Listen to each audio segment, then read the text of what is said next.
अस्सलाम वालेकुम। आज मार्केट 1590 पॉइंट प्लस क्लोज हुई है और वॉल्यूम की बात करें तो वॉल्यूम लास्ट डे 562 मिलियन के थे फ्राइडे को, और आज 483 मिलियन के हुए हैं।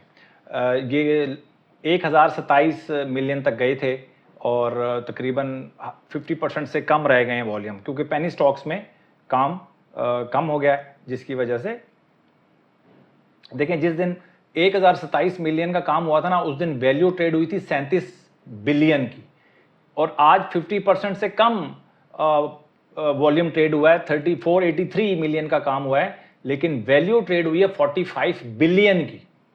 यानी कि वॉल्यूम जो है वो 50% से ज़्यादा आपके कम हो गए हैं, लेकिन वैल्यू में तकरीबन 20-25% से ज़्यादा आप वैल्यू में बढ़ गए। तो इसका मतलब है कि अच्छे स्टॉक्स में काम हुआ है, अच्छे स्टॉक्स में काम हुआ है, और इसलिए वॉल्यूम कम होने का कोई वो नहीं है, प्रॉब्लम नहीं है।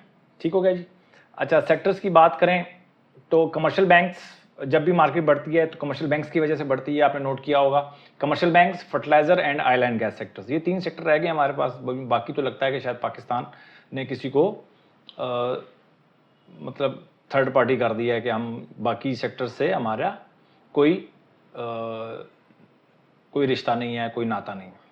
सीमेंट सेक्टर में माइनस, आज इसने माइनस कंट्रीब्यूट किया है इन्वेस्टमेंट बैंक, ऑटोमोबाइल्स ने, और सिर्फ 2 सेक्टर्स चले हैं। तो कमर्शियल बैंक्स ने 750 पॉइंट्स इसने कंट्रीब्यूट किए हैं, फर्टिलाइजर सेक्टर ने 450, और ऑयल एंड गैस ने 250 पॉइंट्स। बाकी कोई ख़ास सेक्टर्स जो हैं वो काबिल ज़िक्र नहीं है। तो सीधा चलते हैं जी हम शीट की तरफ। और आज मैं जो ट्रेडिशंस वीडियो बना रहा हूँ, एक तो ये वीडियो बनेगी, और एक ख़ास मैंने सिर्फ KMI 30 स्टॉक्स के ऊपर एक वीडियो मैंने बनाई है, बहुत इंपॉर्टेंट है। वीडियो लंबी ना हो जाए, इसलिए मैं उसको अभी थोड़ी देर के बाद रिकॉर्ड करूँगा, वो आपको थोड़ी देर के बाद मिल जाएगी आपको।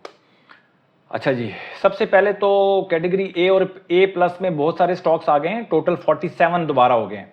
ये 51 तक गए थे, उसके बाद 2021 तक आए, उसके बाद दोबारा मार्केट में तेज़ी आई और 47 दोबारा हो गए हैं जी। ठीक है, और बता देता हूँ, एयरलिंक A+ में चला गया है। एयरलिंक A+ में क्यों गया, इसको हम देखते हैं। एयरलिंक सही है जी। एयरलिंक आज एक दफ़ा इसने A+ में चला गया आज, क्योंकि आज इसमें 10% का इजाफा हुआ। एयरलिंक A+ में चला गया जी। ATRL, बैंक अल्फला, बैंक अल हबीब, ई फर्टिलाइजर, एंग्रो एच स्टॉक्स भरे हुए हैं, फैसल बैंक, फौजी फर्टिलाइजर। तो ये आप इसका स्क्रीनशॉट ले लीजिएगा, मुझे लगता है आपका टाइम ज़ाया होगा। तो सिर्फ A+ में अगर हम बात करें तो स्टॉक्स हो गए हैं जी 24, और बाकी A में हैं स्टॉक्स 23, बाकी B में भी हैं, C में भी, और D और D- में भी हैं स्टॉक्स। देखें D और D- में भी कम स्टॉक्स नहीं है, D और D- में 23 स्टॉक्स हैं। तो इसको भी ज़रा मद्देनज़र रखिएगा बात को। और इसके अलावा जो वॉल्यूम WTL में पहले नंबर पे आया जी वॉल्यूम वाइज, के इलेक्ट्रिक सेकंड नंबर पे है, हैस्कोल तीसरे नंबर पे है, पाक इलेक्ट्रॉन चौथे नंबर पे है, सिनर्जी 5वें नंबर पे है, परवेज अहमद सिक्योरिटी 6ठे नंबर पे है, FFL 7वें नंबर पे है, ट्रीट 8वें नंबर पे है, PTC 9th नंबर पे है, और bank of Punjab 10th number पे है। तो आज हम वीडियो को रखेंगे थोड़ा सा छोटा, और तेज़ी है मार्केट के अंदर, आप सामने नज़र आ रहा है। और आज जो आपको KMI 30 वाली जो दूसरी वीडियो मिलेगी, बिल्कुल टू दी पॉइंट हम बनाने की कोशिश करेंगे, इसलिए मैंने सेगमेंट ही फिलहाल अलग रखा है। 2-3 दिन के बाद उस सेगमेंट को भी मैं इस सेगमेंट के साथ मर्ज कर दूंगा, देखूंगा टाइम कितना लग रहा है। तो फिलहाल आज की वीडियो हम इसको शॉर्ट रखेंगे। और WTL जो है वो पहले नंबर पे आया है वॉल्यूम वाइज, के इलेक्ट्रिक दूसरे नंबर पे आया है। तो हम के इलेक्ट्रिक को देख लेते हैं कि के इलेक्ट्रिक में लोगों की क्या सिचुएशन है। तो के इलेक्ट्रिक जो है वो तकरीबन दूसरा दिन है आज। कल क्लोज हुआ था 7 रुपये 13 पैसे, आज क्लोज हुआ है 7 रुपये 15 पैसे। वोलेटाइल है, ऊपर जाता है, 7 रुपये 39 पैसे तक गया और 7 रुपये 15 पैसे क्लोज हो गया। तो थोड़ा सा वोलेटाइल है, तेज़ी में है, सुपर ट्रेंड में भी है, सब कुछ है। ठीक हो गया जी। कि इलेक्ट्रिक की अगर हम बात करें आवरली में, हम इसको देख लेते हैं कि काबू में आया है कि नहीं आया। आवरली में तकरीबन अब ये काबू में आ चुका है जी। 58 की RSI क्लोज हुई है। अब अगर आप के इलेक्ट्रिक में इंटरेस्टेड हैं, बाइंग के हवाले से बात कर रहा हूँ, तो आवरली चार्ट पे जाना है और किसी भी कैंडल पे 65 की RSI से ऊपर अगर क्लोज हो जाता है तो उस कैंडल की हाई के ऊपर आपने बाय कर लेना है। बहुत सिंपल तरीके से आपको बता रहा हूँ, इतना तो आपको करना पड़ेगा क्योंकि अभी बाइंग अलर्ट कैंडल बनी नहीं है। अगर अलर्ट कैंडल बन जाती तो मैं आपको बता देता। 65 की RSI यहाँ से क्लोज होगी ऊपर, तभी आप इसको बाय कर सकेंगे। उसके बाद हैस्कोल है जी तीसरे नंबर पे, तो हैस्कोल भी आज हम देख लेते हैं। वैसे तो इससे आप दूर ही रहें तो भाई बड़ी मेहरबानी होगी। तो हैस्कोल 3-4 दिन की तेज़ी के बाद आज बुरे तरीके से गिरा है, 15 रुपये 12 पैसे तक गया और 13 रुपये 67 पैसे क्लोज हुआ है। कितना 15, 12 और 13, 67, तोबा तोबा तोबा, तो 10% यानी कि आज हाई से अपने नीचे क्लोज हुआ है 10% लो। तो अब अंदाज़ा लगा लें कि एक दिन में अगर आप इसमें काम करेंगे तो कितना बड़ा रिस्क है।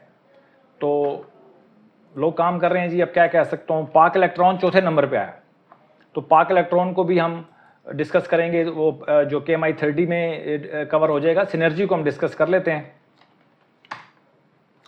सिनर्जी तेज़ी में है सर, और क्लियर तेज़ी में है, कोई इसमें मुझे कोई ख़ास प्रॉब्लम नज़र नहीं आ रही।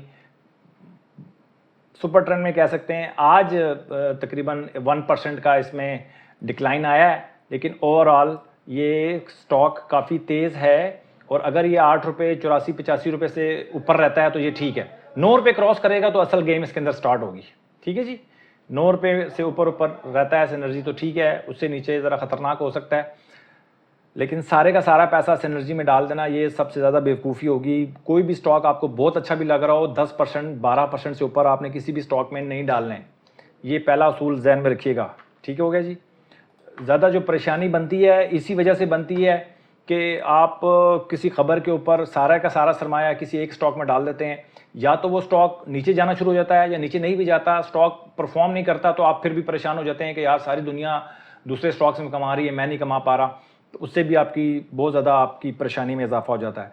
तो 8, 10, 12% से ज़्यादा भाई किसी स्टॉक में नहीं डालना। जितनी मर्जी आपको कंफर्म हो, अंदर से जितना मर्जी आपको कोई चीज़ उकसा रही हो, आपने नहीं इस तरह की हरकत करनी कि सारे का सारा सरमाया या 50% सरमाया किसी एक स्टॉक में डाल दें।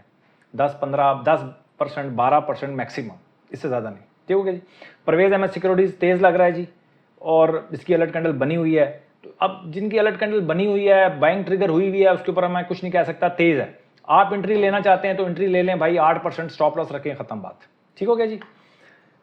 अच्छा, FFL को हम दूसरे उसमें जो KMI 30 में हम डिस्कस करेंगे। ट्रीट को भी ट्रीट को इसी में मुझे डिस्कस करने का, वो KMI 30 में नहीं है, तो हम ट्रीट को डिस्कस करते हैं। तो ट्रीट भी बहुत तेज़ है सर, और आज हाई लगाया इसने 31.74 और क्लोज हुआ है 30.17। तो इसकी अगर आपको मैं बताऊं ट्रीट की,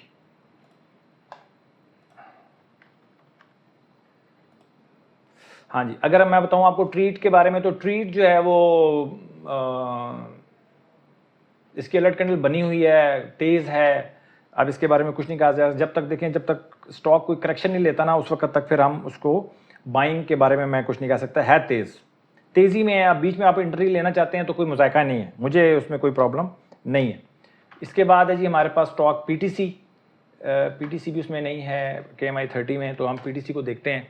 PTC भी तेज़ है सर, और बड़ी क्लियर तेज़ी है इसके अंदर, और तेज़ी आई थी इसकी हमारे पास 26 रुपये 66 के बाद, 26-66 के बाद तेज़ी 28 रुपये 50 पैसे हो गया PTC। इसके बाद बैंक ऑफ पंजाब है।